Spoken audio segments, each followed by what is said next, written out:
Em junho de 1948, Berlim Ocidental tornou-se uma cidade cercada em plena Europa do pós-guerra. Não cercada por tropas em trincheiras ou tanques em avanço, mas por decisões administrativas, decretos logísticos e controles de acesso.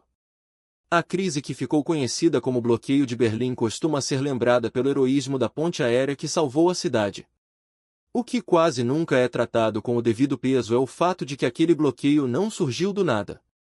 Ele foi precedido por alertas claros, documentados e reiterados de que a União Soviética estava preparada e disposta a isolar completamente Berlim Ocidental como instrumento de pressão estratégica. Esses alertas existiram. Foram minimizados. E o custo potencial dessa decisão quase ultrapassou tudo que a ponte aérea conseguiu corrigir depois. Desde 1945, Berlim era uma anomalia geopolítica. Uma cidade dividida em 4 setores, localizada inteiramente dentro da zona de ocupação soviética, mas administrada conjuntamente por Estados Unidos, Reino Unido, França e União Soviética. A presença ocidental ali não era garantida por tratado formal detalhado, mas por acordos gerais de ocupação, muitos deles vagos, baseados na cooperação que ainda se esperava entre os aliados vencedores da guerra.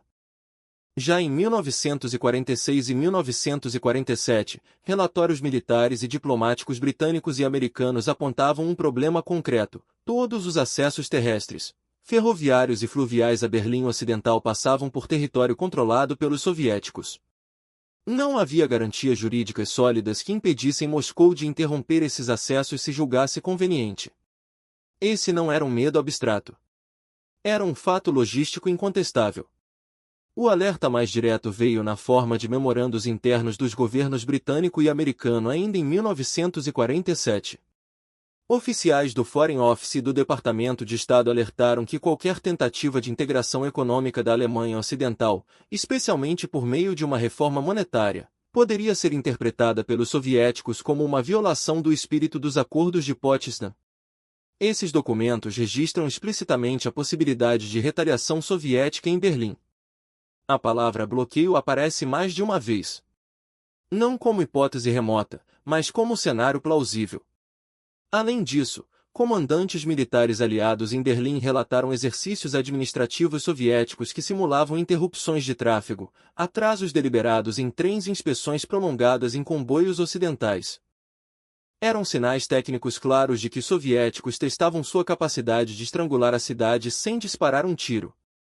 O alerta, portanto, existia em 3 níveis: diplomático, logístico e operacional.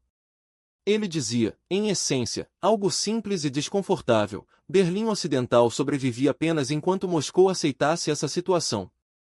Se a União Soviética decidisse usar o controle territorial como arma política, os aliados ocidentais teriam poucas opções rápidas.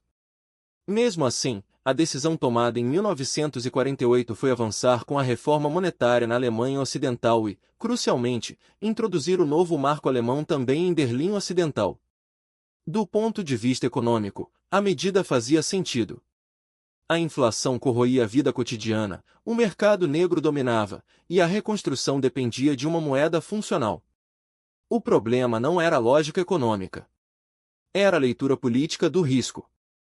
Por que esse alerta foi ignorado ou minimizado?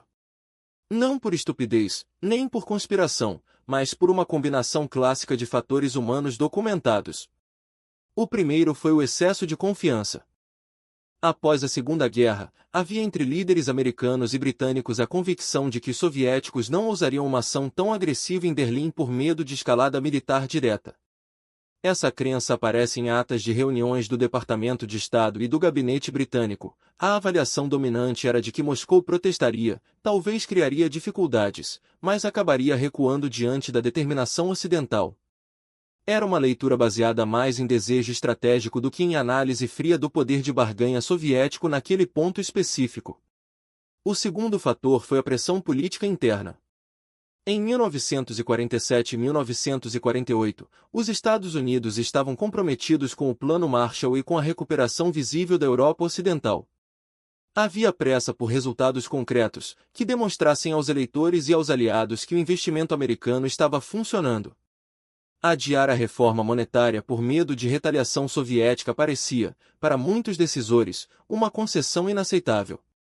Isso criou um viés perigoso. Qualquer alerta que sugerisse cautela era interpretado como fraqueza política ou excesso de prudência burocrática.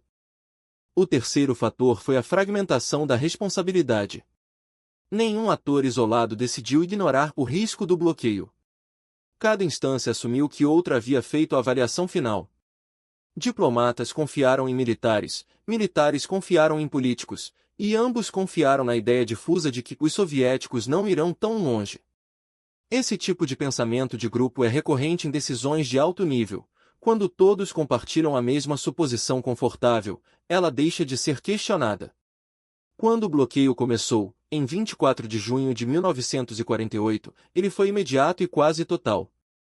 Trens pararam, barcaças foram impedidas de navegar, estradas foram fechadas. Cerca de 2 milhões de civis em Berlim Ocidental perderam, de um dia para o outro, o acesso regular a alimentos, carvão e eletricidade vindos do exterior. Se você ficou até aqui, é porque entende que grandes desastres raramente começam do nada. Eles começam quando um alerta parece exagerado demais para ser levado a sério. Se esse tipo de história faz sentido para você, este canal é exatamente sobre isso.